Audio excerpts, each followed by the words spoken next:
Drama की starting में हम उसे देखते हैं जो अपने लवर जू से मिलने एक पार्टी में आती है, जहां जू एक लड़की जिसका नाम लिन होता है उसके साथ बैठा था। जब वो उसके पास आती है और उसको एक गिफ्ट देती है, लेकिन वो उसे लेने से मना कर देता है और उसे बोलता है, तुम मेरे पीछे मेरा फ़ोन चेक करती हो, ये तुम्हारी अच्छी बात नहीं है। और तभी वहाँ पर फू आकर बोलता है, तुम्हें अपनी फियांस के साथ ऐसे नहीं बोलना चाहिए। और रही बात तुम्हारे फ़ोन की, ये जो लड़की तुम्हारे साथ बैठी है, ये सब इसी की वजह से हो रहा है। इसी लड़की ने जानबूझकर तुम्हारी और खुद की फ़ोटो तुम्हारे फ़ोन पर भेज दी, जिसे वो देखकर अपसेट हो जाए। और वो लिन को उससे माफ़ी मांगने के लिए बोलता है, जिस पर जू को गुस्सा आ जाता है और वो फू से बोलता है, ये ऐसा नहीं करेगी। और कुछ दिन पहले लैंड इंडस्ट्रीज़ की कुछ फ़ोटो वायरल हो गई थी, जिससे उनके शेयर नीचे गिर गए। शायद इसमें तुम्हारा हाथ हो सकता है। और ये सब वो भी सुन रही थी और बोलती है, किसी को भी कुछ बोलने की ज़रूरत नहीं है। और ऐसा कहकर वो वहाँ से चली जाती है। जब वो जा रही होती है, तभी वहाँ पर टियान आकर उसको अपना कोट देता है और उसे बोलता है, तुम्हें ठंड में ऐसे बाहर नहीं घूमना चाहिए, तुम इसे पहनकर जा सकती हो। तभी पीछे से फू उसके पास आ जाता है। टियान उसे बोलता है, तुमने मेरा भी इंतज़ार नहीं किया और तुम सीधे अंदर चले गए। क्या तुम्हें डर था वहाँ मौजूद सभी लोग उसे परेशान करेंगे? तुम्हें इतनी जल्दबाजी नहीं करनी चाहिए। इसके बाद हम उसे उसके घर पर देखते हैं, जहाँ उसके मम्मी पापा उसका इंतज़ार कर रहे थे। उसकी मम्मी उसे बोलती है, तुम्हें तो इस वक्त ऑफिस में होना चाहिए था, तुम इतनी जल्दी घर पर कैसे आ सकती हो? जिस पर उसका पापा बोलता है, मैंने सुना है जू ने तुमको फिर से बुली किया है। जिस पर वो बोलती है, मैं यहाँ से बाहर जाना चाहती हूँ और कुछ करना चाहती हूँ, मैं अब बड़ी हो गई हूँ। जिस पर उसके पापा बोलते हैं, तुम बाहर क्यों जाना चाहती हो? यहाँ पर तुम्हारा परिवार है और तुम्हारे दोस्त हैं, तुम बाहर जाकर क्या करोगी? और उसे अपने पास बुलाते हैं और बोलते हैं, क्या तुम यह सब जू के परिवार की वजह से कर रही हो? लेकिन हमारा परिवार भी उनके लिए दुखी है। अगर मैं उस वक्त तुम्हें नहीं बचाता तो वे लुटेरे तुम्हें मार देते, जिन्होंने तुम्हारी माँ को मार डाला। और मैं आज दोपहर तुम्हारे अंकल जू से मिला था, उन्होंने मुझे दोबारा से तुम्हारी एंगेजमेंट करने के लिए बोला है। और जब तुम कॉलेज से ग्रेजुएट हो जाओगी, तब हम तुम्हारी शादी कर देंगे। इसके बाद हम उसे उसकी बेकर्री में देखते हैं, जहाँ पर फू आता है और एक कॉफ़ी ऑर्डर करता है। वो उसका ऑर्डर लेकर आती है और उसके पास बैठ जाती है और उसे ब्रेड खाने के लिए बोलती है और पूछती है, ये तुम्हें कैसा लगा? जिस पर फू बोलता है, ये टेस्टी है। तभी वो कुछ कपड़े एक लड़की को देखकर बोलती है, इनको संभाल कर रखना, ये टियान की तरफ से हैं और मैं उसको बाद में थैंक यू बोल दूंगी। जिससे फू जलता है और वह वहाँ से उठकर जाने लगता है।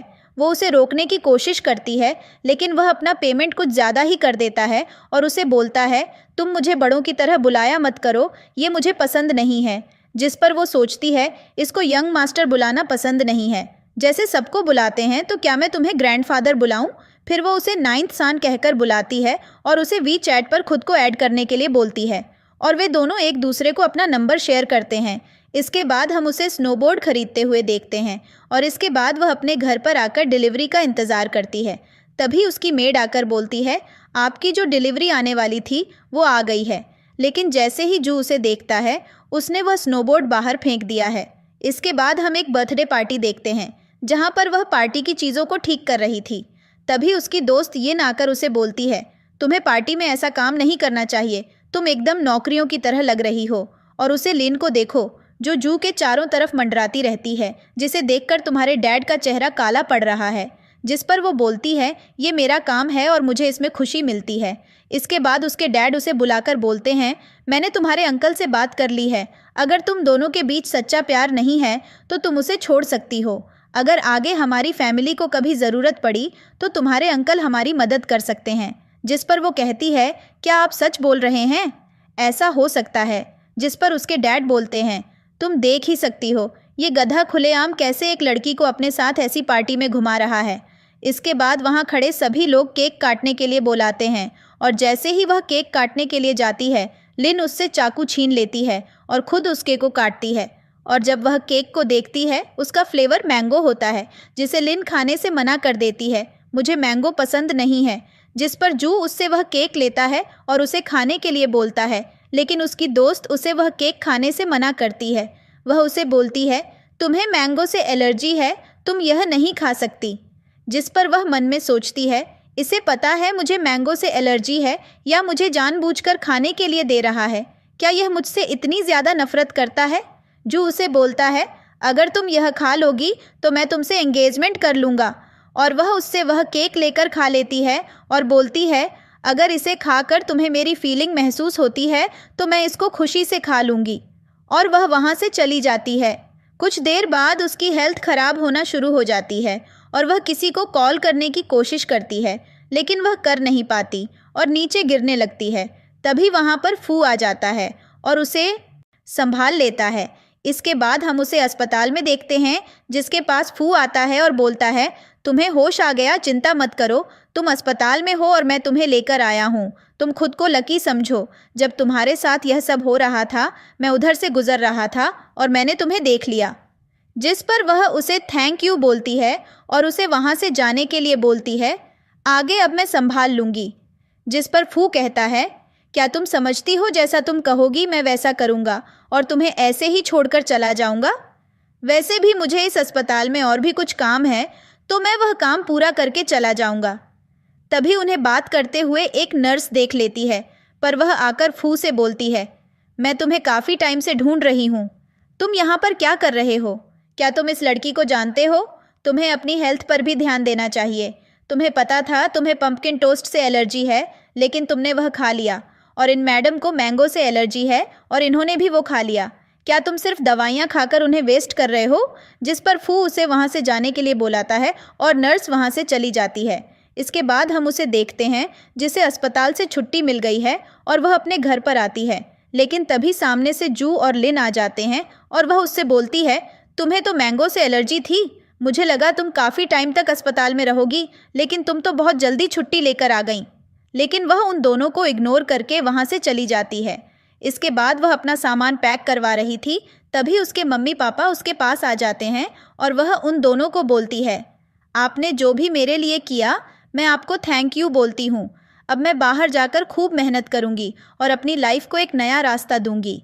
जिस पर उसके पापा बोलते हैं, क्या तुम हमारा मजाक उड़ाना चाहती हो, जिससे आसपास के लोग हमें कहें तुम्हारी शादी न हो पाने के कारण हम तुम्हारा ख्याल नहीं रख सके, और जिससे उनको लगेगा ये सब तुम्हारी सौतेली माँ ने किया है, जिस पर तुम्हें घर छोड़ना पड़ा। जिस पर वह बोलती है, ऐसा कोई कुछ भी नहीं कहेगा। क्या आप अपने आप को गिल्टी समझते हैं? जिस पर उसके पापा को गुस्सा आ जाता है और वह उसे बोलते हैं, अगर तुम जा ही रही हो तो दोबारा इस घर में वापस मत आना। इसके बाद वह वहाँ से चली जाती है। जब वह रात के समय जा रही थी, उसकी नज़र फू पर जाती है, लेकिन वह उसे इग्नोर करके जा रही थी। तभी फू उसे रोक लेता है और बोलता है, अगर तुम्हारे पास टाइम है तो क्या तुम मेरे साथ थोड़ी देर बैठ सकती हो? जिस पर वह कहती है, तुम इतनी रात को यहाँ पर क्या कर रहे हो? फू बोलता है, और जब भी मैं तुम्हें देखता हूँ तुम हमेशा रोती क्यों रहती हो? देखो तुम्हारी आंखें कैसे लाल हो गई हैं और इतने अंधेरे में भी चमक रही हैं। जिस पर वह कहती है, ऐसा कुछ भी नहीं है, तुम यह क्या बकवास कर रहे हो? फू बोलता है, चलो छोड़ो, और वैसे भी तुमसे लड़ाई में कौन जीत सकता है, और तुम दिखने में भी ताकतवर हो, तुम तो मुझे 2 मिनट में ही धूल चटा दोगी। और वो जैसे ही अपना हाथ उठाता है, उसे लगता है वह उसे मारने वाला है, और वह उसे बोलती है, अगर तुमने मुझे मारा तो मैं तुम्हें बता देती हूँ, मेरी माँ यहीं पर है, और मैं जैसे ही उनका आवाज़ लगाऊंगी वह आकर तुम्हें एक अच्छा सबक सिखाएंगी। लेकिन फू उसके सर पर हाथ रखकर बोलता है, मैं तो बस तुमसे यह कह रहा था, इतनी रात को तुम्हें ऐसी जगह पर नहीं आना चाहिए। इसके बाद वे दोनों एक होटल में खाने के लिए जाते हैं, जहाँ पर एक वेटर उससे बोलता है, क्या तुम इस लड़के को बचपन से पसंद करती हो? ये कितना अच्छा यंग बॉय है, इतनी रात को भी तुम्हें यहाँ पर नूडल्स खिलाने के लिए लाया है। जिस पर वह बोलती है, हमारे बीच ऐसा कुछ नहीं है। और वो वेटर बोलता है, तो फिर तुम अपना खाना एंजॉय करो, और वहाँ से चला जाता है। इसके बाद फू उसे उसके घर छोड़ने के लिए बोलता है, जिस पर वह बोलती है, मेरा अपार्टमेंट पास में ही है, मैं जा सकती हूँ। जिस पर फू पूछता है, तुम कहाँ पर रहती हो? वह बताती है, मेरा अपार्टमेंट रोज़ गार्डन में है। और फू उसके साथ वहाँ तक जाता है और उसे अंदर जाने के लिए बोलता है। वह अपने अपार्टमेंट में चली जाती है। इसके बाद हम उसके डैड को देखते हैं, जो जू के डैड के साथ होते हैं, और वह उन्हें बताते हैं, इन बच्चों की लड़ाई में हमें अपनी दोस्ती ख़राब नहीं करनी चाहिए। जिस पर जू जवाब देता है, वह उसके लिए संभाल कर रख रहा था और वह कुछ ही दिनों में उसे प्रपोज कर देगा। तुम चिंता मत करो, सब कुछ आराम से हो जाएगा। जिस पर उसके डैड बोलते हैं, क्या तुम्हें याद नहीं है, पिछली बार तुम्हारे बेटे ने जानबूझकर उसे यह पता होते हुए भी उसे एक चीज़ दी थी जिससे उसे एलर्जी थी, लेकिन उसने उसे खिला दिया और उसकी तबीयत खराब हो गई। जिस पर जू के डैड कहते हैं, तुम ऐसा बोलकर मेरे चेहरे पर एक तमाचा मार रहे हो और तुम्हें पता है हम बहुत सालों से भाई की तरह हैं। जू के अंदर उसके लिए अभी भी फीलिंग्स हैं और वो काफ़ी समय से उसे प्रपोज करने की तैयारियां कर रहा है। और मैंने तुमसे कहा ना, सब कुछ ठीक हो जाएगा। जिस पर उसके डैड बोलते हैं, देखते हैं, वो तो आने वाला समय ही बताएगा। इसके बाद जू घर पर वापस आता है। उसके डैड उससे पूछते हैं, तुमने उससे एंगेजमेंट क्यों तोड़ी है? तुम किसी लड़की को उस पार्टी में कैसे ले जा सकते हो? तो मैं जानता हूँ उसके डैड हमसे कितने नाराज़ हैं और पहले उन्हें तुम पर गर्व हुआ करता था। जिस पर जू बोलता है, इन सब के लिए मैंने उनसे माफ़ी मांग ली है और वैसे भी वह गुस्सा दिखा रही है। ऐसा नहीं है, उसने पहले कभी परेशानी खड़ी नहीं की है और जैसे ही मैं उसे एक कॉल करूँगा वह कुत्ते की तरह भागकर मेरे पास आ जाएगी। जिस पर उसके डैड बोलते हैं, तुम्हारा यह बोलने का क्या मतलब है? वह तुम पर निर्भर नहीं है। अगर किसी पर कुछ बाकी है तो वह तुम्हारी माँ है। उस दिन तुम्हारी माँ किसी के पीछे भाग रही थी, क्या तुम्हें इस बात का संदेह नहीं हुआ? जिस पर जू बोलता है, आपका क्या मतलब है? उसके डैड बोलते हैं, जिस दिन तुम्हारा कॉलेज एडमिशन होने वाला था उस दिन तुम्हारी मैन के साथ बहुत झगड़ा हुआ और तुम भागकर एक इंटरनेट कैफ़े में चले गए। तब तुम्हारी माँ तुम्हें ढूंढने के लिए बाहर गई, तब उसे पता चला वह भी घर से चली गई है। तो अब तुम मुझे बताओ, तुम्हारी माँ किसको ढूंढने गई थी? जिस पर जू बोलता है, मुझे पूरा यकीन है वह मुझे ढूंढने गई थी। जिस पर उसके डैड बोलते हैं, मैं पहले ही तुम्हारी मैन को खो चुका हूँ, अब मैं तुम्हें नहीं खोना चाहता। यह सब किसी और की वजह से हुआ है, तुम खुद को दोष नहीं दे सकते। जिस पर जू बोलता है, तुम झूठ बोल रहे हो। जिस पर उसके डैड बोलते हैं, और वैसे भी इस जिम्मेदारी उसने अपने ऊपर ले ली है, तुम्हें अब खुद को दोष नहीं देना चाहिए। ये बस एक मैरिज कॉन्ट्रैक्ट है और तुम उसे परेशान करना बंद कर दो। इसके बाद हम उसे उसके परिवार के साथ देखते हैं, जहां उसकी माँ बोलती है, तुम काफ़ी समय से बाहर रह रही हो, क्या मैं तुम्हारे लिए खाना लेकर आ सकती हूँ और कुछ सफाई कर सकती हूँ? जिस पर वह कहती है, आपको चिंता करने की ज़रूरत नहीं है, मैं वह सब संभाल सकती हूँ। जिस पर उसके डैड बोलते हैं, और तुम्हें हमारे साथ रहने में क्या परेशानी है? तुम ऐसी अकेली बाहर नहीं रह सकते और तुम्हें पता है यहाँ पर सब क्या बातें कर रहे हैं। वे हमें दोषी मान रहे हैं। हम दोनों ने तुम्हें परेशान कर दिया जिससे तुम घर छोड़कर चली गई। तभी उसकी पत्नी उसे रोकती है, कोई बात नहीं, आजकल के बच्चे इंडिपेंडेंट हो गए हैं। जिस पर वह बोलती है, मुझे थोड़ी काम है, मुझे अब जाना होगा। इसके बाद वह अपनी बेकरी में आ जाती है और वहाँ पर खाना खाती है। तभी वहाँ पर फू भी आ जाता है और बोलता है, क्या तुम मेरे लिए भी एक कॉफ़ी ऑर्डर कर सकती हो? इसके बाद वे दोनों वहाँ से निकल जाते हैं और फू उसे उसके अपार्टमेंट के पास छोड़ देता है और उसे न्यू ईयर का गिफ्ट देता है, जिसे वह ले लेती है। और उन दोनों को ऊपर से जू भी देख रहा था और उसे बहुत गुस्सा आ रहा था।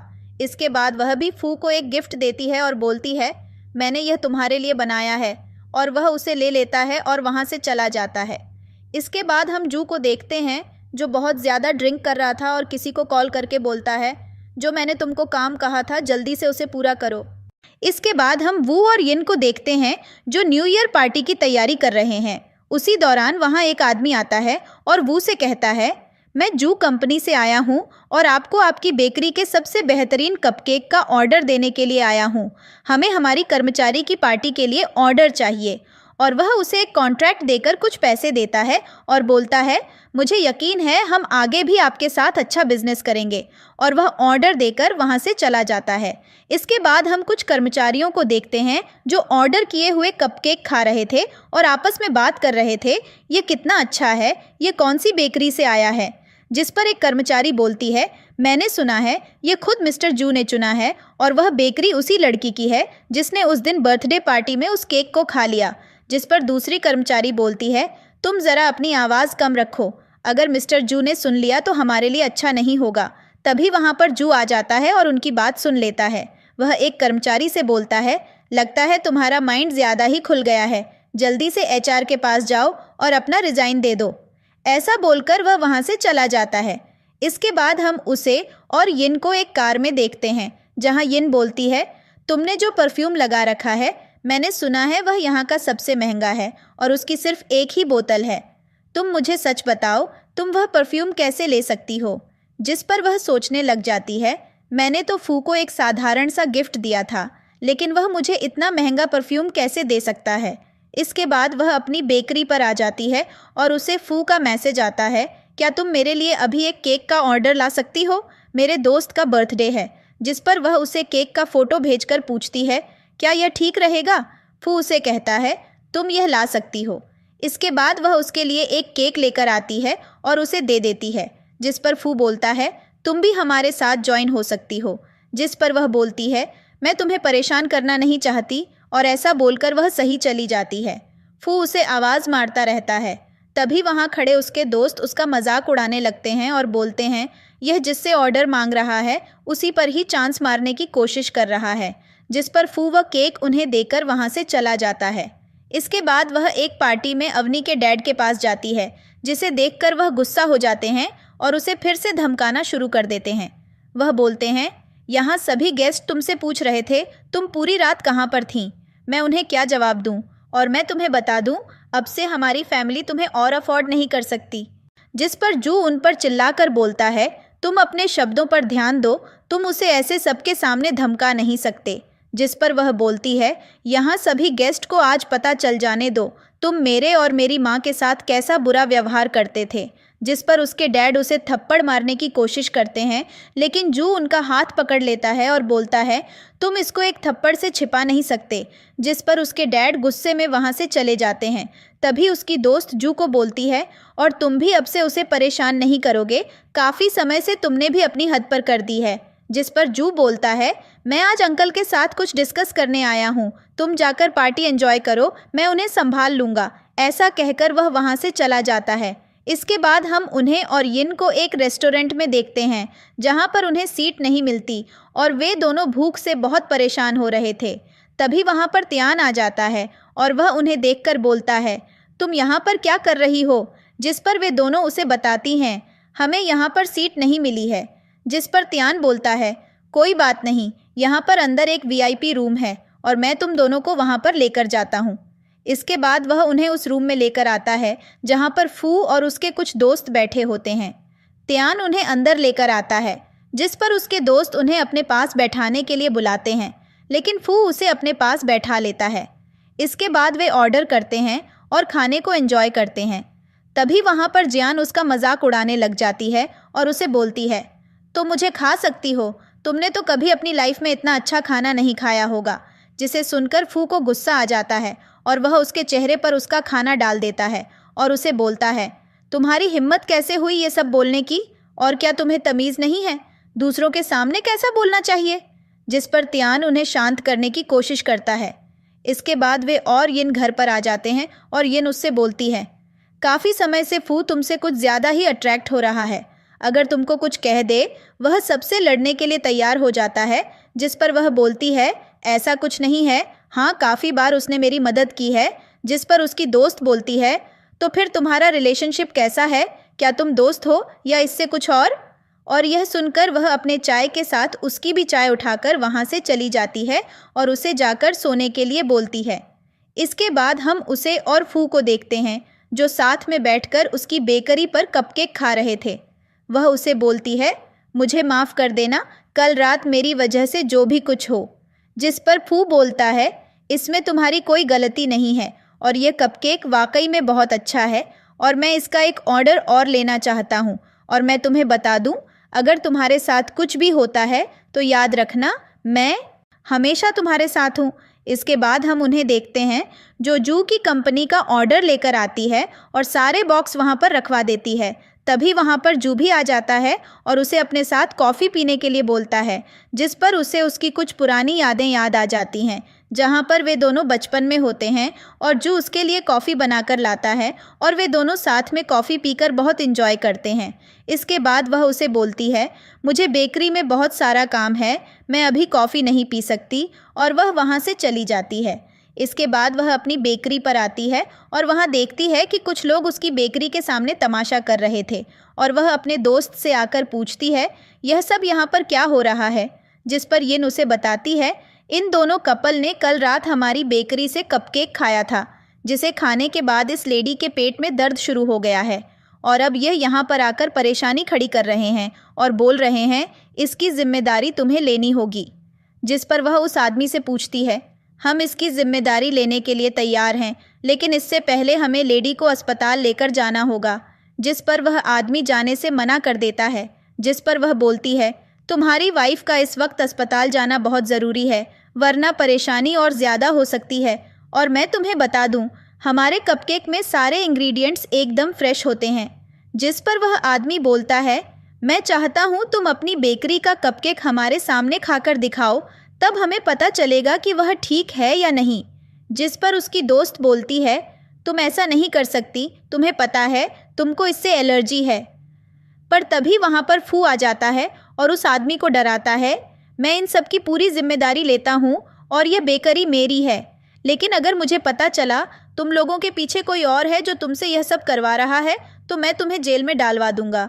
जिसे सुनकर वह दोनों जल्दी से वहाँ से भाग जाते हैं और फू वहाँ खड़े सभी लोगों से कहता है, अब सब कुछ ठीक है, आप सब जा सकते हैं। और वे सभी लोग वहाँ से चले जाते हैं। इसके बाद हम फू को देखते हैं जो इन सब के पीछे कौन है उनका पता कर लेता है।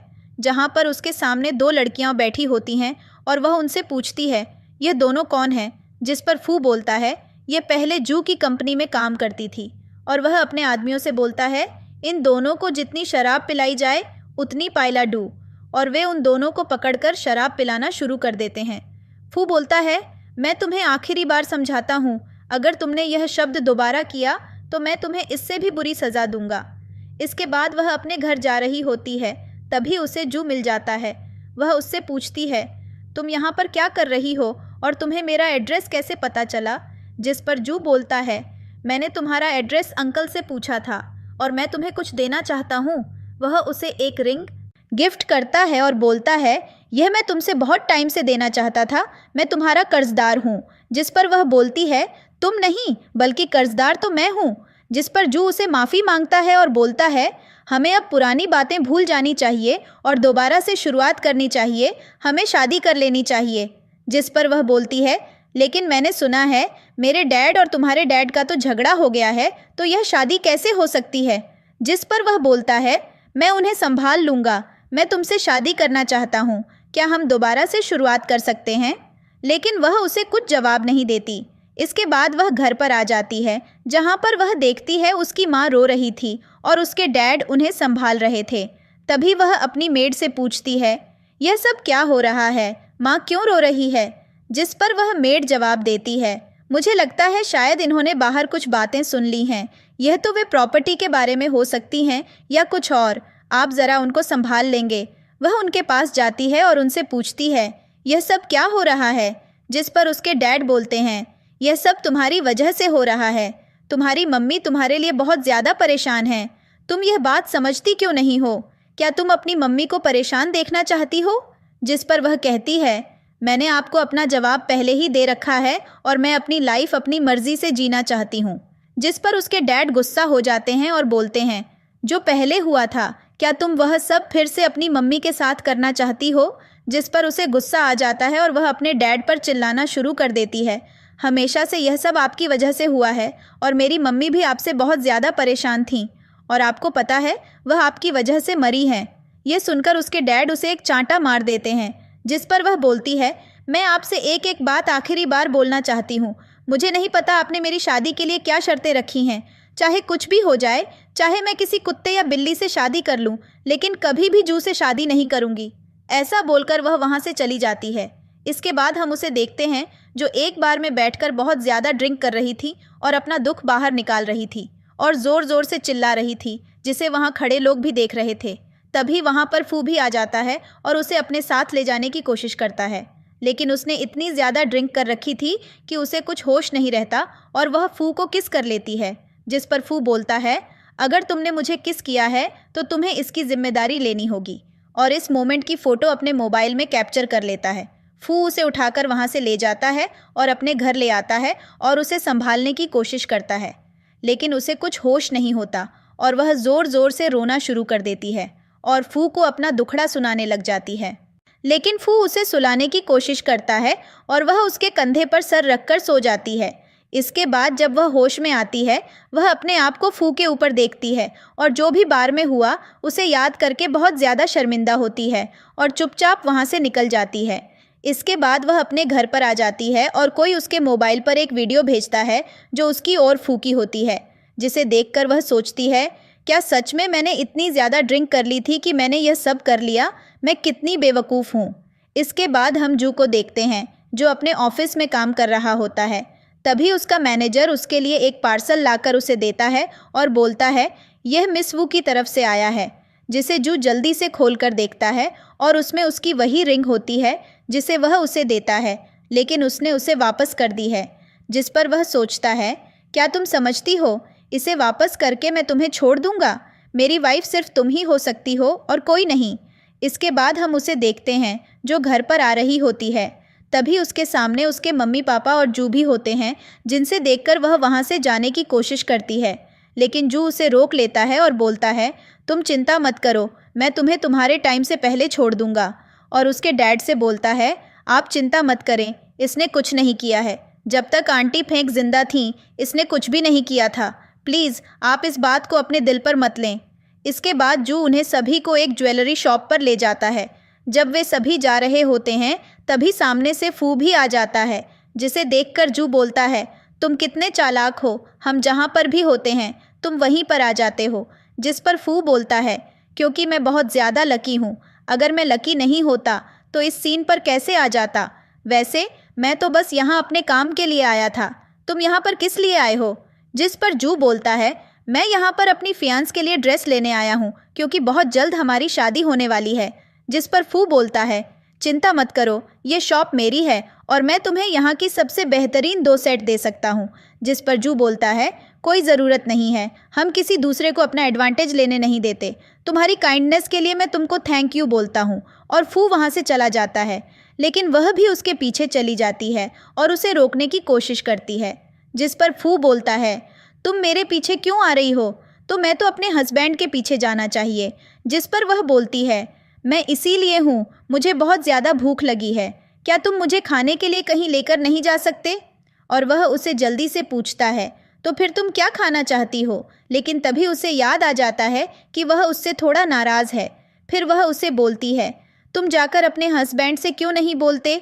जिस पर वह बोलता है, मुझे सिर्फ तुम्हारे साथ खाना पसंद है। और वह उस एक आदमी से बोलती है, हम खाने के लिए बाहर जा रहे हैं, क्या तुम हमें थोड़ा फ्री कर सकते हो? जिस पर उसका आदमी वहाँ से चला जाता है।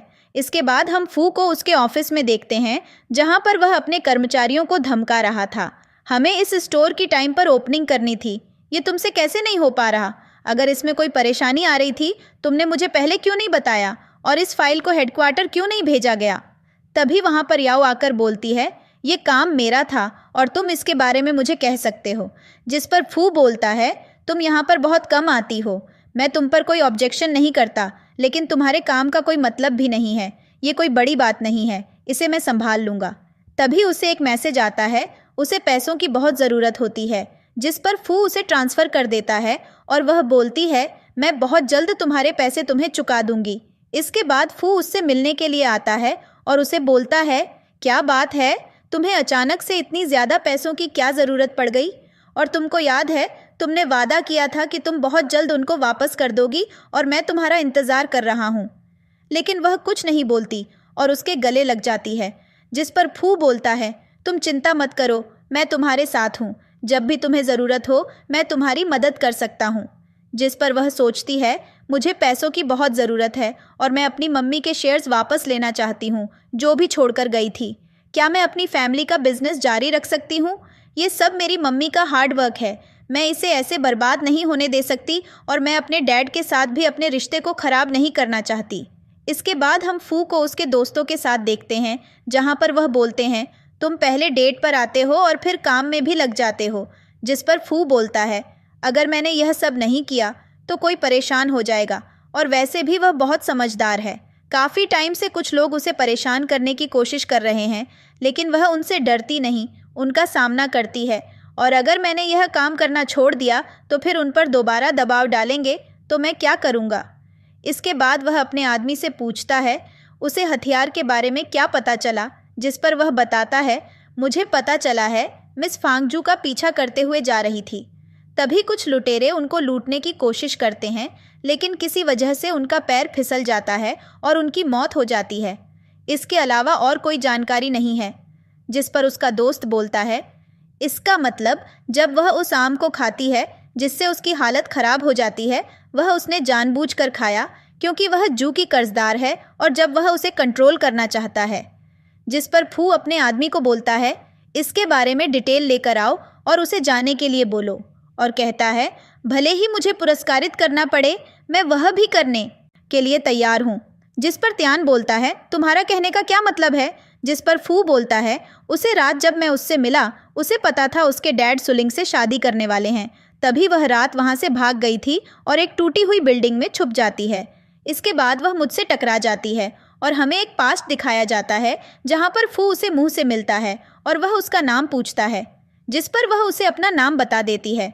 जिस पर वह बोलता है, तुम्हारा यह अजीब सा नाम किसने रखा? जिस पर वह बोलती है, क्या तुम मुझसे थोड़ा दूर हो सकते हो? तुम्हारा चेहरा एकदम भूत जैसा दिख रहा है। जिस पर फू बोलता है, असल में तो तुम कब्रिस्तान से भाग कर आई लगती हो और मुझे भूत बोल रही हो। क्या तुम्हें भूतों से डर नहीं लगता? तुम इतने हैंडसम चेहरे को इतना बेकार बोल रही हो। जिस पर वह बोलती है, मेरी मम्मी यहाँ पर है तो मुझे डर नहीं लगता।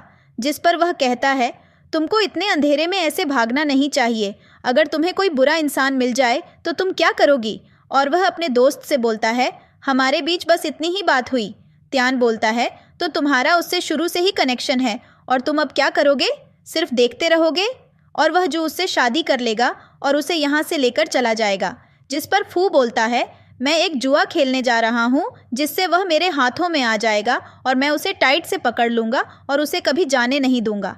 इसके बाद हम वू को देखते हैं जो सपने में फू को अपने साथ महसूस करती है और अचानक से उठ जाती है। फिर सोचती है, यह अजीब से सपने मुझे कब से आने लग गए और वह बेवकूफ़ मेरे सपने में क्या बकवास कर रहा था। इसके बाद हम उसे उसकी बेकरी में देखते हैं जहाँ पर उसके दोस्त आते हैं, जिन्हें देखकर वह बहुत खुश होती है और उनसे पूछती है, तुम यहाँ पर क्या कर रहे हो? जिस पर वह बोलता है, मेरी मम्मी काफ़ी टाइम से मुझसे बहुत शिकायत कर रही थी और उन्होंने मुझे ज़बरदस्ती यहाँ पर भेज दिया। फिर वह अपने दोस्त से पूछती है, और तुम यहाँ पर क्या कर रही हो? जिस पर वह कहती है, मेरा बॉस के साथ झगड़ा हो गया है और मैं अब वहाँ पर दोबारा नहीं जाना चाहती। इसी बहाने मुझे तुमसे मिलने का मौका मिल गया। जिस पर वह उन्हें बोलती है, तो चलो फिर कहीं पर साथ में एक रेस्टोरेंट चलते हैं, ट्रीट मेरी तरफ से होगी। तभी उसकी दोस्त बोलती है, माफ़ करना, अभी हमारा इंतज़ार बाहर जो कर रहा है, हम तुम्हारे साथ फिर कभी चलेंगे। लेकिन वह भी उनके साथ बाहर आ जाती है और उनके साथ जाकर कार में चल देती है। फिर वह एक होटल के बाहर रुक जाते हैं। तभी उसकी नज़र फू पर पड़ती है और वह उसे एक लड़की के साथ देखती है। तब वह उसे एक मैसेज करती है, लेकिन वह उसके मैसेज का जवाब नहीं देता, जिसे देखकर वह थोड़ी अपसेट हो जाती है। इसके बाद वे सभी उसके घर पर डिनर के लिए आ जाते हैं, जहाँ पर उसकी मामी से बोलती है, ये सब खाना मैंने बनाया है, तुम्हें कैसा लगा? जिस पर वह बोलती है, मुझे अच्छे से याद है, ये सब हमारे चीफ ने बनाया है और मुझे अच्छे से याद है जब मैं 10 साल की थी तब से मैं उनके हाथ का खा रही हूँ। जिस पर उसके डैड का गुस्सा आ जाता है और वे उससे बोलते हैं, तुम्हें बड़ों से बात करने की तमीज़ अभी तक नहीं आई? जिस पर वह बोलती है, क्या मैंने कुछ गलत बोला है? मैंने तो सच ही कहा है और मैंने यहाँ पर किसकी डिसरिस्पेक्ट की है? और क्या आप चाहते हैं मैं आप लोगों की रिस्पेक्ट करूँ? जिस पर उसके डैड को गुस्सा आ जाता है, लेकिन जो उन्हें शांत होने के लिए बोलता है। जिस पर उसके डैड बोलते हैं, जैसा जो का कहना है, तुम अब बड़ी हो गई हो और तुम अपना ख्याल रख सकती हो। मैं तुम्हें अपना कार्ड देता हूँ, तुम जो चाहो वह कर सकती हो।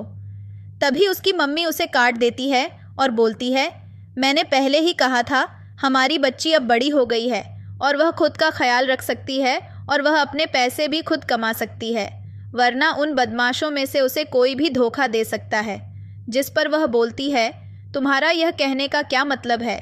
जिस पर उसकी मम्मी बोलती है, तुम्हारे डैड ने जो से सुना है, कुछ लोग आजकल तुम्हारे साथ काफ़ी घूम रहे हैं और तुम्हें उनसे दूर रहना चाहिए। और यह सुनकर वह उसे थैंक यू बोलती है और जो उसके सिर पर हाथ रखने की कोशिश करती है, लेकिन वह अपना सिर पीछे कर लेती है।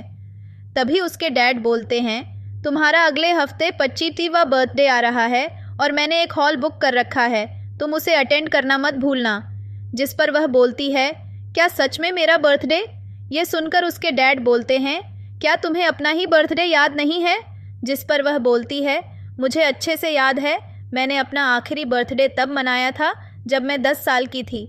इसके बाद हम उसे और उसकी दोस्त को देखते हैं जहाँ पर वह एक तस्वीर को देख रही थी। तभी वह बोलती है, यह मुझे कुछ जाना पहचाना लग रहा है। जिस पर उसकी दोस्त बोलती है, इसकी आंखें बिल्कुल फू जैसी लग रही हैं। जिस पर वह बोलती है, क्या तुम्हें भी ऐसा ही लग रहा है? अगर कंपेयर किया जाए उसकी आंखें थोड़ी नैरो हैं। जिस पर उसकी दोस्त बोलती है, मैं तुम्हें कुछ बताना चाहती हूँ। असल में मैं फू की कुछ खोजबीन कर रही थी, जिससे मुझे पता चला उसके अलावा उसके 2 भाई और हैं। पहले ने एक बिल्डिंग से कूदकर अपनी जान दे दी और दूसरा एक पोर्ट एरिया में वापस चला गया। जिस पर वह बोलती है, लेकिन ऐसा उनके साथ क्यों हुआ? जिस पर उसकी दोस्त बोलती है, क्योंकि वह रिच फैमिली है और रिच फैमिली के बच्चों के लिए हमेशा से जाल बिछाए जाते हैं। लेकिन फू स्मार्ट है, वह उनके जाल में नहीं फंसा। तब वह उसे कुछ याद आता है और वह जब छोटी थी तब फू से मिली थी। और उसी दोस्त बोलती है, जब से उसके भाई की मौत हुई है तब से फू उसकी तलाश में है और हर तरफ भागता फिरता है। लेकिन उसकी फैमिली ये सब सहन नहीं कर पा रही और तभी उसकी फैमिली ने उसके मरे हुए दोस्त की बहन को गोद ले लिया और उसका सारा एक्सपेंसिव वही उठा रहे हैं। तब वह बोलती है, अब काफ़ी टाइम हो गया है, चलो मैं तुम्हें कैब तक छोड़ देती हूँ और आराम से अपने घर पर जाना। इसके बाद हम जू और उसके डैड को देखते हैं, जो बात कर रहे थे कि कैसे वे उसके सारे शेयर्स अपने पास ले सकते हैं और इनमें उसके डैड उसकी मदद कर रहे थे। इसके बाद हम उसे देखते हैं जो अपनी बेकरी की तरफ जा रही थी। तभी उसके पास फू आ जाते हैं और उससे बोलते हैं, तुम काफ़ी टाइम से मेरी कॉल का जवाब नहीं दे रही हो और मैंने तुम्हें कितनी बार मैसेज किया है, क्या तुम मुझे जानबूझकर इग्नोर कर रही हो? जिस पर वह बोलती है, तुम भी मुझे अपने से दूर करने में लगे हुए हो, तो मैं ऐसा क्यों नहीं कर सकती? जिस पर फू बोलता है, तुम यह सब मुझे क्या बोल रही हो? मैं ऐसा क्यों करूँगा? क्या मैंने तुम्हारे साथ कॉफ़ी पीने का वादा नहीं किया था? क्या हमने इसी दिन के लिए इतनी सारी बातें एक दूसरे के साथ की थीं? जिस पर वह बोलती है, अब से मैं तुम्हें किसी भी चीज़ में नहीं रोकूंगी। अब चाहे तुम सिगरेट पियो या कुछ भी करो, अब तुम आज़ाद हो।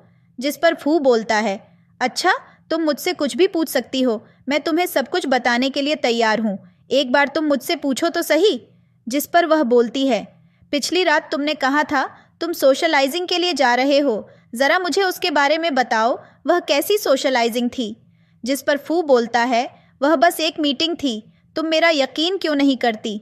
चाहो तो मैं तुम्हें अभी वहाँ पर ले जा सकता हूँ। अगर तुम्हें यकीन नहीं हो रहा तो मैं तुम्हें अभी दिखाता हूँ।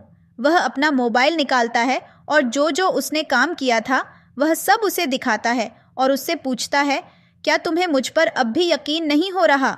तो वह बोलती है, ठीक है, मैं तुम्हारे कपड़े उतार कर अभी यहीं दिखा देती हूँ।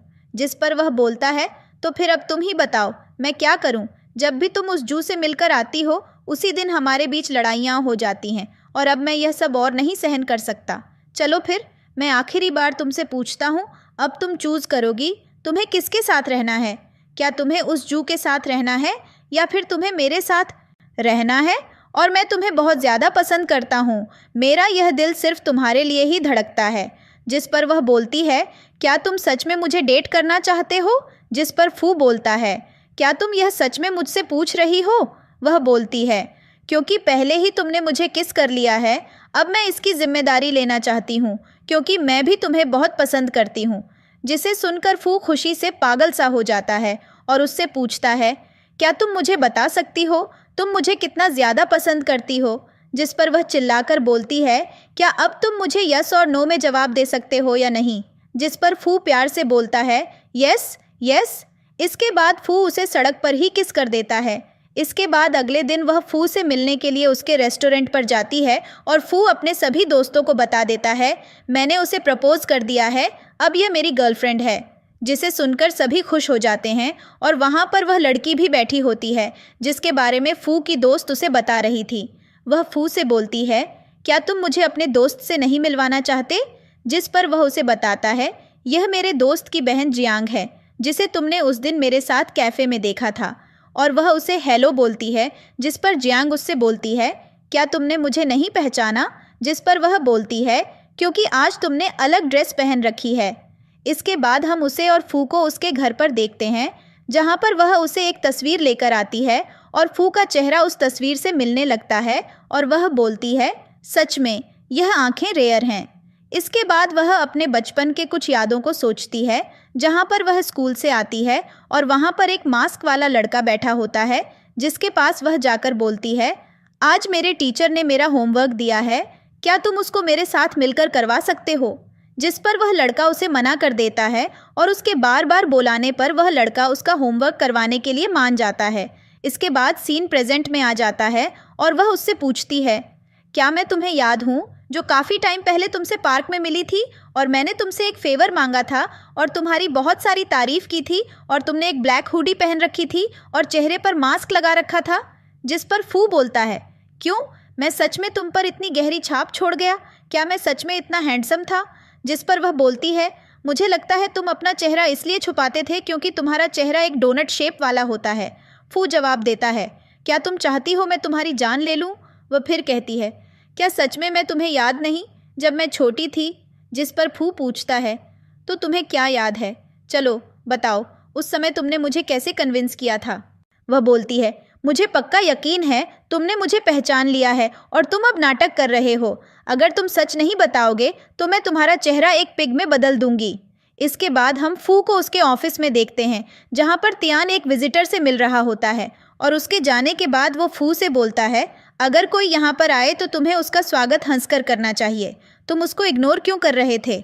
जिस पर फू बोलता है, तुमने इस छोटे से काम के लिए मुझे यहाँ पर इतनी सुबह बुला लिया, इससे तो अच्छा मैं वू के पास चला जाता और ये सब बातें बोलकर तुम मुझे बोर कर रहे हो। जिस पर तियान बोलता है, लगता है तुम्हारे पास माइंड नहीं है। अगर तुम्हारे जैसा बॉस इस कंपनी का होगा तो फिर चल पड़ी हमारी कंपनी। जिस पर फू बोलता है, इस छोटे से काम से हम वू की पॉकेट मनी भी नहीं बना सकते, हमें कुछ उसके लिए बड़ा करना होगा। और तभी वहाँ पर जू आ जाता है, जिसे देखकर फू बोलता है, माफ़ कर देना, मैंने तुम्हें तुम्हारे प्रेसिडेंट के प्रमोशन पर कॉन्ग्रेचुलेट नहीं किया, तो कॉन्ग्रेचुलेशन मिस्टर जू। जिस पर वो बोलता है, तुम्हें पोलाइट होने की ज़रूरत नहीं है, मैंने भी तुम्हारी कंपनी की आउटस्टैंडिंग लिस्ट के बारे में कॉन्ग्रेचुलेट नहीं किया है। जिस पर फू बोलता है, इतना फॉर्मल होने की ज़रूरत नहीं है, तुम आकर बैठ सकते हो। जू उसके सामने बैठ जाता है और बोलता है, यह जो तुम हमारे साथ खेल खेल रहे हो, इससे हमारा ही नहीं तुम्हारा भी नुकसान होगा। लगता है टॉप स्टूडेंट को पढ़ाई करना पसंद नहीं है। जिस पर वह कहता है, पहली बात, मुझे टॉप स्टूडेंट बनना बिल्कुल भी पसंद नहीं है, लेकिन मुझे उनसे नफ़रत है जो हार्ड वर्क करने का नाटक करते हैं। जिस पर जू बोलता है, लगता है हम इस टॉपिक पर आ ही गए हैं तो अब यह बोरिंग होने वाला है। लगता है हमें अब इस कंपनी में रुकना नहीं चाहिए, क्यों ना हमें कहीं और जाकर थोड़ी बातचीत कर लेनी चाहिए। जिस पर फू बोलता है, क्या ऐसा करना ज़रूरी है? जू बोलता है, मैंने सुना है तुम्हें खतरों से खेलना बहुत पसंद है, लेकिन मैं इतना टैलेंटेड नहीं हूँ, लेकिन हाँ, मैं ज़रूर थोड़ी बहुत ट्रिक्स जानता हूँ। जिस पर फू बोलता है, तुम अच्छा बोल लेते हो। इसके बाद वह अपने एम्प्लॉय को बोलता है, मेरे ड्राइवर को कहो मैं घर जाने से पहले जिम जाना चाहता हूँ। इसके बाद हम वू और उसकी दोस्त को देखते हैं, जहाँ पर वह उससे पूछ रही थी, उस दिन फू ने तुमसे क्या कहा और उसने तुमको कैसे प्रपोज किया? अगर तुम मुझे नहीं बताओगी तो तुम्हें इसके बदले मुझे एक नूडल्स का बाउल खिलाना पड़ेगा। इसके बाद हम जू और फू को देखते हैं, जो साथ में गेम खेल रहे थे, जिसमें जू सबसे ज़्यादा गोल करता है। इसे देखकर तियान को गुस्सा आ रहा था और वह फू से आकर बोलता है, क्या मैं इसको एक मुक्का मार सकता हूँ? इसने मेरा दिमाग खराब कर रखा है। जिस पर फू बोलता है, एक एम्परर को चिंता करने की ज़रूरत नहीं होती और न ही उसके वज़ीर को। इसके बाद वह गेम में अपना पूरा फोकस लगा देता है, लेकिन खेलने की जगह वह जू से बहस करने लगते हैं और उनकी बहस में ही सारा गेम चला जाता है। और तभी वहाँ पर ली और वू भी आ जाते हैं। जैसे ही वो अंदर आती है, वह फू कचरा देखकर बोलती है, यह सच में बहुत गुस्से में है और बहुत ही ज़्यादा गुस्से में है, लेकिन वह यहाँ पर क्या कर रहा है? तब जू उसे अपने पास बुलाता है और ली उसे लेकर उसके सामने आता है। इसके बाद जू फू से कहता है, तुमने अपना आखिरी मूव नहीं चला है, क्या ऐसे तो मुझे हटा सकते हो? लेकिन वह गुस्से में अपनी फेंक देता है और बोलता है, मैं पहले ही जीत चुका हूँ, और उसके सामने आकर खड़ा हो जाता है और बोलता है, कोई भी मुझे हरा नहीं सकता। तब तियान आकर उसे रोकता है, कहीं यह जू के साथ लड़ाई शुरू न कर दें। इसके बाद फू वहाँ से चला जाता है और उसके पीछे वो भी जाना चाहती है, लेकिन जू उसे रोक लेता है और उससे कहता है, तुम कहाँ जा रही हो? लेकिन वह उसके पीछे आ जाती है और उसे पार्किंग एरिया में रोकने की कोशिश करती है और उससे बोलती है, तुम मुझे अपने साथ क्यों नहीं ले जाना चाहते? जिस पर फू कहता है, क्या मैं ऐसा कर सकता हूँ? लेकिन तुम तो उसकी एक कॉल करने पर ही उसके पास भागकर आ गई, मैं तुम्हें अपने साथ कैसे ले जा सकता हूँ? और तभी वहाँ पर जू भी आ जाता है, जिसे देखकर फू वू को पकड़ लेता है और बोलता है, जल्दी से इसको बताओ, मैं तुम्हारा क्या लगता हूँ और मैं तुम्हारे लिए कौन हूँ? जिस पर वह बता देती है, ये मेरा बॉयफ्रेंड है। जिस पर जू बोलता है, लगता है कीचड़ में कमल खिल गया है, और उसे अपने साथ घर चलने के लिए बोलता है। जो परफ्यूम जू ने लगा रखा था, उसकी वजह से वो कुछ याद आता है और हमें एक पैथ का सीन दिखाते हैं जहाँ पर उसकी माँ कुछ पेड़ों को लगा रही थी, जिसकी खुशबू बिल्कुल जू के परफ्यूम जैसी थी। और वह उससे बोलती है, जब ये पौधे बड़े हो जाएंगे तुम भी इनके साथ बड़ी हो जाओगी और हम सब मिलकर बाद में इसका कुछ बनाएंगे। इसके बाद सीन प्रेजेंट में आ जाता है, जहाँ पर जू बोलता है, यह तुम्हारे लिए कुछ भी खास नहीं है। क्या तुम सोचती हो यह तुम्हें कॉफ़ी और पानी लाकर देगी? जिस पर फू बोलता है, क्या तुम आज मेरे हाथों से मरना चाहते हो? लेकिन वो उसे शांत रहने के लिए बोलती है। जिस पर फू उसे कहता है, मैं सिर्फ मजाक कर रहा था, मैं ऐसा कुछ नहीं करने वाला।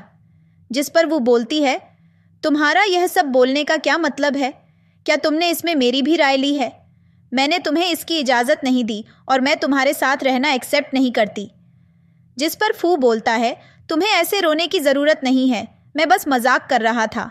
और वह उसे जू के साथ जाने के लिए बोलता है, लेकिन वह उसे मना कर देती है और बोलती है, मैं सिर्फ अपने रूम में जाना चाहती हूँ।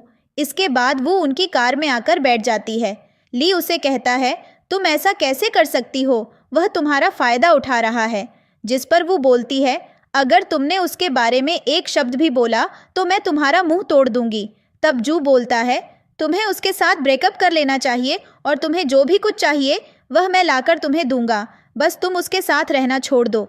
लेकिन वू को गुस्सा आ रहा था और वह उसके मुंह की तरफ कुछ फेंक कर मारती है। जिस पर ली बोलता है, सर आपको परेशान होने की ज़रूरत नहीं है, यह अब भी बच्ची है जो सिर्फ नाटक कर रही है। इसके बाद हम घर आ जाते हैं। जू उसे कुछ बोलने की कोशिश करता है, लेकिन वो गुस्से में कार से उतरकर चली जाती है।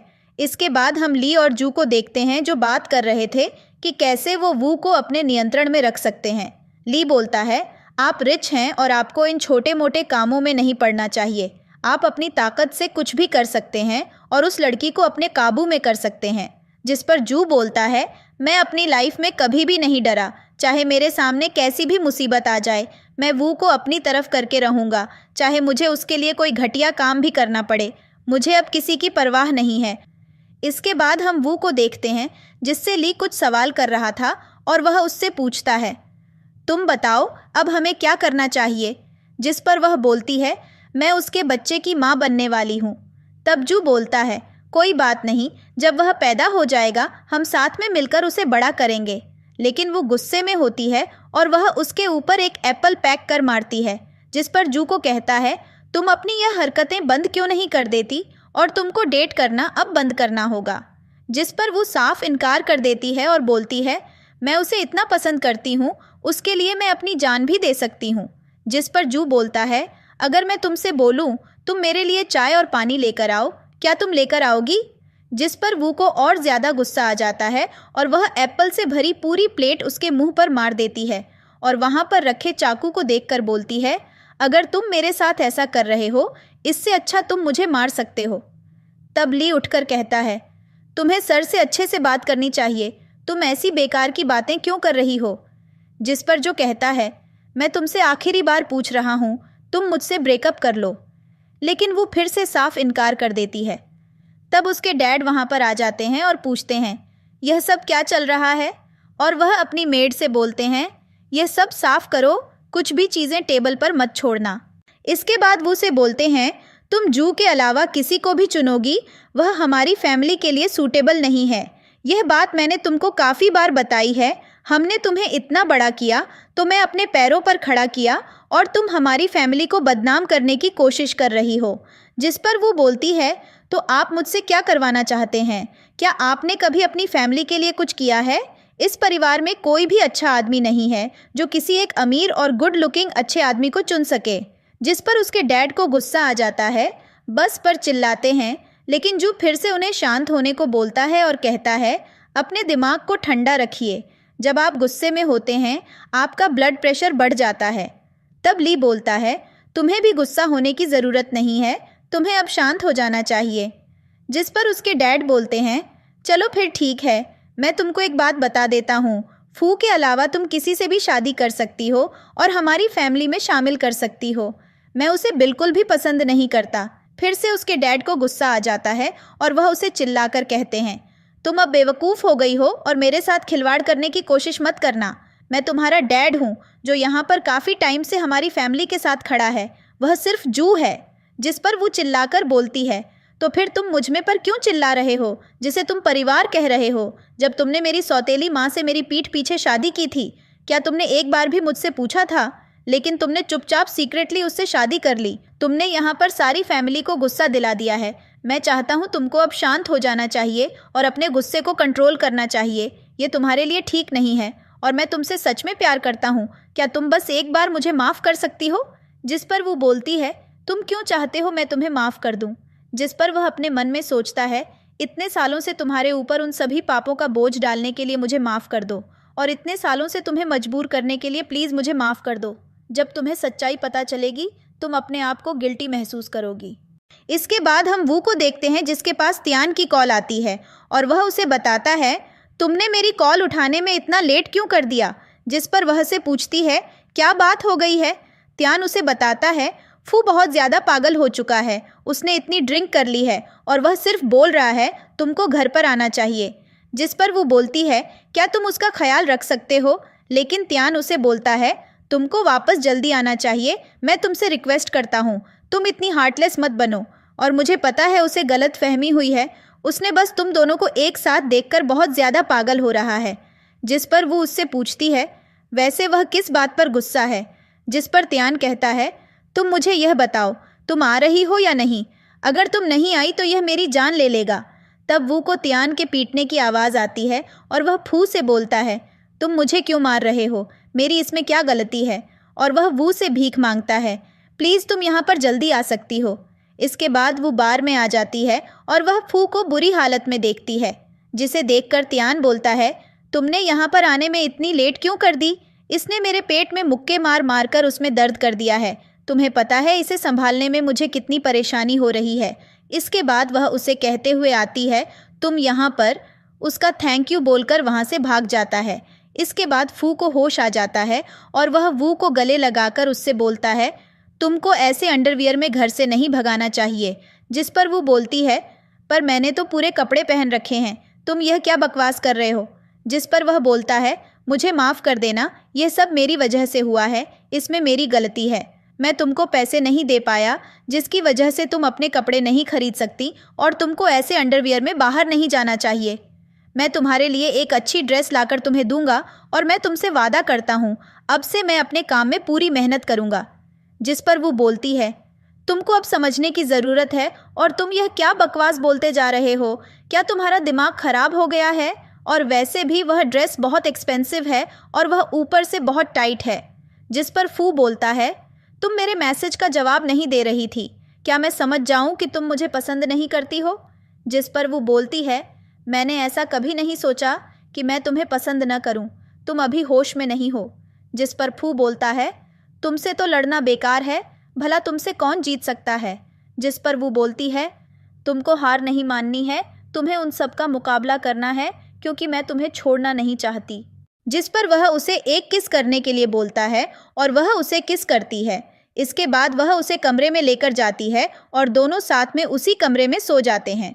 इसके बाद हम अगला दिन देखते हैं जहां पर वू की आंखें खुलती हैं और वह वहां से जाने लगती है, लेकिन फू उसे रोक लेता है और बोलता है, तुम यहाँ से ऐसे नहीं जा सकती, मेरी नज़र हमेशा तुम पर है। जिस पर वो कहती है, मैं तो हमेशा चाहती हूँ तुम्हारी नज़र मुझ पर ही रहे। लेकिन इसके बाद उन दोनों की गर्मी बढ़ने लग जाती है, लेकिन वो उसे मना कर देती है और बोलती है, मैं शादी से पहले प्रेग्नेंट नहीं होना चाहती। जिस पर फू बोलता है, तुम सच में एक दर्द हो और तुम्हारा नाम भी पेन रख देना चाहिए। इसके बाद हम वू को देखते हैं जो फू से बोलती है, अगले महीने से मेरी डेजर्ट बनाने की क्लास शुरू हो रही है तो मुझे तुमसे मिलने का ज़्यादा टाइम नहीं मिलेगा। जिस पर फू बोलता है, शुक्रिया, तुम्हें मुझे बताने के लिए। मुझे अब इसके बारे में कुछ सोचना पड़ेगा। इसके बाद वह अंदर जाती है और कुछ डॉक्यूमेंट देकर बोलती है, तुम इसको एक बार चेक कर लेना और फिर इसके बाद क्लाइंट्स को दे देना। वह उसके गर्दन पर निशान देखकर बोलती है, लगता है कल रात तुमने बहुत ज़्यादा एंजॉय किया है। क्या वह रात बहुत ज़्यादा इंटेंस थी? जिस पर वह शीशे में अपने निशान को देखती है और शर्मा जाती है। तभी वहाँ पर जू आ जाता है, जिसे देखकर वह निशान को छुपा लेती है। जू बोलता है, अचानक से तुम्हारे चले जाने के बाद अंकल तुम्हारी बहुत चिंता कर रहे हैं। जिस पर वो बोलती है, वैसे भी वह मुझे देखना भी नहीं चाहते और वह नहीं चाहते कि मैं उनके खिलाफ खड़ी हो जाऊं। जिस पर जू बोलता है, तो फिर तुम्हें मेरे साथ घर पर चलना चाहिए आज रात डिनर के लिए और हम सब अंकल से बात करेंगे और सब कुछ ठीक हो जाएगा। जिस पर वो बोलती है, कुछ ही, अब तो मेरी एक बिज़नेस ट्रिप है और उसके लिए मुझे आज रात ही निकलना होगा। मैं तुम्हारे साथ नहीं आ सकती। क्या तुम उनको यह बात मेरी तरफ से बता सकते हो? इसके बाद हम वू को देखते हैं, जो अपने दोस्त के लिए बहुत सारी खाने की चीज़ें लाकर उसे देती है, जिसे देखकर वह खुश हो जाती है और बोलती है, तुम हर रोज़ मेरे लिए इतना सारा लाते हो, लेकिन आज तुम काफ़ी ज़्यादा लेकर आ गए हो। तुम तो बिल्कुल मेरे बॉयफ्रेंड की तरह मेरा ख्याल रख रहे हो। जिस पर वो कहती है, मैं चाहती हूँ तुम अच्छे से खाओ और हेल्दी रहो। तब वो को एक कॉल आती है और वह उसे बर्थडे विश करती है और उससे पूछती है, क्या तुम्हारी इंगेजमेंट हो गई है? जिस पर वो उससे पूछती है, किसके साथ? वह बोलती है, जू के साथ, और उसका मोबाइल उसमें नहीं होता। तभी उसे याद आता है, जब वह जू के साथ कार में आ रही थी, उसने उससे उसका मोबाइल अपने पास रखने को मांगा था और उसने उसे दे दिया था। इसके बाद वह उसे अंदर जाने के लिए बोलता है। तभी वो वहाँ से जाने की कोशिश करती है, लेकिन गेट पर खड़े गार्ड उसे रोक लेते हैं और वह जू की तरफ देखती है, लेकिन वह अपनी नज़र घुमा लेता है। इसके बाद वह एक कमरे में आती है और आकर अपनी घड़ी को ढूंढने लग जाती है और वह उसे मिल जाती है। फिर वह फू को कॉल करने की कोशिश करती है, लेकिन वह कर नहीं पाती। इसके बाद जू वहाँ पर आ जाता है और उसे नीचे आने के लिए बोलता है, लेकिन वो उसे साफ मना कर देती है और बोलती है, मुझे अब अकेला छोड़ दो, मैं तुम्हारा चेहरा देखना भी नहीं चाहती। यह सुनकर जू वहाँ से चला जाता है। इसके बाद ली उसे एक कागज़ पर लिखकर उसके दरवाजे के नीचे डाल देता है, जिसे वो देख लेती है और उसे उठाकर पढ़ती है, जिसमें लिखा था, तुम्हारी खिड़की के बाहर एक सीढ़ी है। फिर वह दरवाज़ा खोलती है और ली से उसका मोबाइल मांगती है, जिस पर वह उसे कहता है, क्या तुम मुझे अपना डैड समझती हो? लेकिन वह उसे अपना मोबाइल दे देता है और वह वहाँ से भाग जाती है। इसके बाद जू कमरे में आकर उसे देखता है, लेकिन वह वहाँ पर नहीं होती और उसे ढूंढने के लिए जाने लगता है। तभी ली उसे रोकने की कोशिश करता है, लेकिन वह उसकी नहीं सुनती और उसे एक थप्पड़ मारता है और वहाँ से चला जाता है। इसके बाद हम वू को फ्लाइट में देखते हैं, जहाँ पर उसे जू की कॉल आती है और वह उससे बोलता है, चलो हम शादी को कैंसिल कर देते हैं और साथ में बैठकर अच्छे से बात कर लेते हैं। क्या तुम वापस आ सकती हो? जिस पर वह साफ इनकार कर देती है और उसे बोलती है, मैं बचपन से तुम्हें अपना भाई समझती हूँ, मैं तुमसे शादी नहीं कर सकती। जिस पर जू उससे बोलता है, ठीक है, जो भी तुम कहती हो मैं उस सम्मान के लिए तैयार हूँ, लेकिन तुम एक बार वापस आ जाओ। मैं तुमसे माफ़ी मांगना चाहता हूँ। जो भी मैंने तुम्हारे साथ किया वह सब मुझे तुम्हारे डैड ने करने को कहा है। जिस पर वो बोलती है, आखिर तुमने माफ़ी मांगने में लेट कर दी, लेकिन मैं तुम्हें ब्लेम नहीं करूँगी, लेकिन अब देर हो चुकी है। तभी वहाँ पर एयर होस्टेस आती है और उसे अपना मोबाइल स्विच ऑफ करने के लिए बोलती हैं, क्योंकि प्लेन अब स्टार्ट होने वाला है, और वह उसे गुड बाय बोलकर कॉल कट कर देती है। इसके बाद हम ली और जू को देखते हैं, जहाँ पर ली उसके ऊपर चिल्ला रहा था, क्या तुम अभी समझते हो कि वह तुम्हें पसंद करती है? और वैसे भी हमेशा से तुम्हारे चारों ओर औरतें ही रही हैं, क्या उनमें से कोई तुम्हारी तरफ हुई है? जिस पर जू बोलता है, मैं तो बस उसे अपने सपोर्ट में देखना चाहता था। मैं तो बस चाहता था वह हमेशा मुझे सपोर्ट करे, और मैं अब उसके बिना पागल सा हो रहा हूँ, और मैं नहीं चाहता था वह मुझे इस तरह ट्रीट करे। जिस पर ली कहता है, तुम ये ऐसा कैसे सोच सकते हो, और तुम ही ने शुरू से उसे इतना परेशान किया है कि वह ऐसा करने के लिए मजबूर हो गई है। इसके बाद हम वू और फू को साथ में देखते हैं, जहाँ पर वह उसे पूछता है, तुमको अचानक कैसे यहाँ पर आना पड़ा? क्या तुम्हारे साथ कुछ हो गया है? जिस पर वह बोलती है, जब मुझे परेशानी होगी क्या मैं यहाँ पर तभी आ सकती हूँ? क्या मैं तुम्हें देखने नहीं आ सकती? मैं यहाँ पर कुछ दिनों के लिए मज़े करने आई हूँ। जिस पर फू बोलता है, मैं तुम्हें अच्छे से जानता हूँ, ऐसा कुछ भी नहीं है, और मेरी गर्लफ्रेंड किसी और के साथ शादी कर रही है, ये मुझसे सहन नहीं हो रहा। जिस पर वो कहती है, तुम मुझ में पर इतना क्यों चिल्ला रहे हो? अगर मुझे किसी को चुनना होगा वह सिर्फ तुम हो और कोई नहीं। जिस पर फू बोलता है, ठीक है, फिर हम घर पर चलते हैं और मैं तुम्हारे लिए कुछ बनाकर खिलाता हूँ। और दोनों वहाँ से जाने लगते हैं। तभी उन्हें एक आदमी मिलता है जिसे देखकर फू बोलता है, अंकल, ये मेरी गर्लफ्रेंड है और इसका नाम वू है। वह आदमी उसे देखकर पहचान जाता है और बताता है, मैं पुलिस ऑफिसर था और इस केस का इंचार्ज था जो तुम्हारे वहाँ पर हुआ था। तुम इतनी बड़ी हो गई हो, अब तुम शादी कर रही हो। टाइम कितनी जल्दी बदल जाता है। इसके बाद वह उसे कमरे में लेकर आता है। तभी वहाँ पर मार्क्स लगाकर एक औरत खड़ी होती है। वो आकर उसे टिप देती है, जिस पर वह उन दोनों को साथ में खुश रहने के लिए बोलती है। जिस पर वो बोलती है, उनकी आवाज़ मुझे कुछ जानी पहचानी लग रही है। इसके बाद वे दोनों फ्लाइट में वापस आ जाते हैं और सबसे पहले आकर वह जू से मिलता है और उसे आते ही एक थप्पड़ मारना शुरू कर देता है और दोनों की बहुत लड़ाई होती है। वह पीट कर वहाँ से जाने लगता है। तभी वहाँ पर वू आ जाती है और वह उसे लेकर वहाँ से चला जाता है।